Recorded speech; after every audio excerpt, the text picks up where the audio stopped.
ನಮ್ಮ ಅಕ್ಕನ ಮಗ ಇವತ್ತು ಸ್ಕೂಲ್ಗೆ ಹೋಗಿಲ್ಲ, ಅವನಿಗೆ ಸ್ವಲ್ಪ ಹುಷಾರಿಲ್ಲ ಅಂತ. ಸೊ ಆವಾಗ ಅವರಿಬ್ಬರು ಕಾನ್ವರ್ಜೇಷನ್ ಆಗ್ತಾಯಿತ್ತು, ನಮ್ಮ ಅಕ್ಕಂದು ಮತ್ತು ನನ್ನ ಮಕ್ಕನ ಮಗಂದು. ನಮ್ಮ ಅಕ್ಕ ಅಂದಳು, ಬಟ್ಟೆ ಒಗ್ಯಕ್ಕೆ ಬರೋಕ್ಕಿದಳ, ಜಲ್ದಿ ಜಳಕ ಮಾಡು ಹಿಂಗೆ ಅಂದಳು.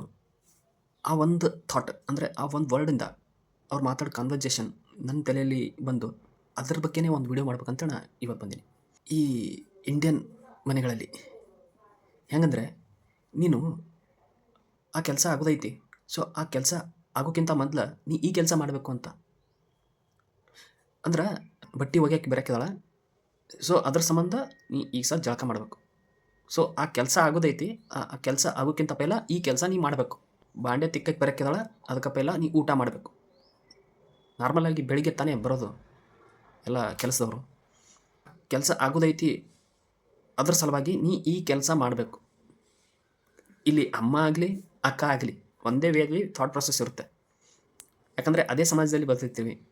ಅಮ್ಮ ಹೇಳಿದ್ದು ಮಗಳು ಮಗ, ಇಟ್ಸ್ ಅಂದರೆ ಜೀವನ ಚಕ್ರ ಅಂತೀವಲ್ವ, ಅದೇ ರೀತಿ.